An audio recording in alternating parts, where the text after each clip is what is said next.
welcome to another episode of SMEs and Virtualization in Cloud. I'm Kong Yang. And I'm Todd MUIRHEAD. Hello, Todd. Hey, Kong. So, on today's episode, as you can see, we've been granted access. All access. Yes, to the Dell Diamond with the Round Rock Express. Go Round Rock. And thank you very much, Round Rock Express. Laura, especially you, for allowing us to film our show, our video cast on hallowed grounds. So when we actually veer off into sports, we have a legitimate excuse. Exactly. Today's episode, we're going to talk about another big buzzword, DevOps. Development and operations all together in there, and then specifically software development methods. Words that you'll hear are things like Scrum, Agile, Kanban, older, waterfall. We'll get to the waterfall as part of the evolution. But then Todd also has the story. VMware, utilizes combinations of those type of development methodology, but they go another step further. Yeah. So our major release, vSphere, for the last how many years? 4 years now. So we've had a release every year at approximately the same time. Around VMworld is when it has come out historically. Not trying to pre-announce anything here. And what happened this happened to me about the time that I came onto VMware is that in the previous release, when we went from 3.5 to 4, it was an extended period, and so we really can't have gaps that long. So now we're on this train methodology where we have regular software. There's a release that ships regularly, and then the reason why it's called the train model is that you either make the train, as in the shipping one, or you wait for the next train. But the train is going to leave on time, and so there's some difficulties clearly from the development side. You don't want your feature, your product, whatever you're working on, to miss the train. So there's some constraints there. But from a customer's perspective, it's a huge benefit because they can begin to expect regular releases.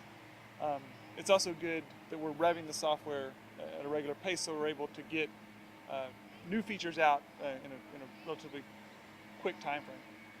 Because if your releases are far apart, say 2 or 3 years, then if you don't make a release, then it's really a long time until the next one. So this gives us the ability to get features out more quickly. Awesome. And just for some backgrounds, like I mentioned Scrum, Agile, and Kanban. So Scrum is basically what I like to call a love triangle, because because you have the Hello Scrum there. Master. Hello. Yes. Okay. Scrum Master who is the head, has to negotiate everything, smooth things over, keep everybody on schedule. You have the product owners, right? Who, like they say, own their products, and then you have the rest of the team, which is the development team. Now you may have named like project managers and so forth within those teams, but basically you have your Scrum development team in there. So that's Scrum in a nutshell, and it's an evolution of Agile. Agile is basically where Agile is a circle of friends where there's really no leaders, and you just have everybody leads their own has ownership of their own little piece of the pie in there. And then you have Kanban, which is an advent from Toyota, Tachi Ono, and it's lean just in time. And all of these methods, rely on, their basis leads up towards analytics and big data. And since we're here at the Round Rock Express Dell Diamond, you were telling me about. We were talking about this earlier. I just read the Moneyball book, which is the movie came out based on the book and had Brad Pitt in the movie. Yes. I haven't seen the movie. You've seen the movie, but not read the book. So together we've got all it. Anyway, the basic story is that Billy Beane, manager of the A's, along with some other people, found a new way to evaluate baseball talent, basically by looking at unused or little looked at statistics. Things like walks and on-base percentage, and realized that those were actually much more valuable in terms of predicting future success or success of the team than some of the traditional things like RBIs and home runs and stuff like that. So in order for them to do this, right, he actually used computers and software and so it's a software-defined baseball team in a way of thinking, which is really cool, and it ties into where we're at. Exactly. The NBA's utilizing that. John Hollinger, who works for ESPN, does his PER. It's an efficiency rating over 40 minutes, and he got hired as the GM for the Memphis Grizzlies for those statistical analysis. We've seen big data analytics come to play.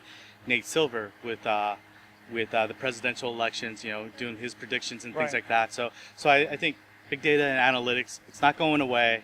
It's a big part of the reason why we are talking about software development and methods, because those form the foundations for big data, analytics, business intelligence, and so forth. So it's a great thing. Let us know what you guys think. Thanks to the Round Rock Express. Yeah, thank you to the Round Rock Express. And Laura, much appreciated. And we'll see you guys next time. Thanks, everybody.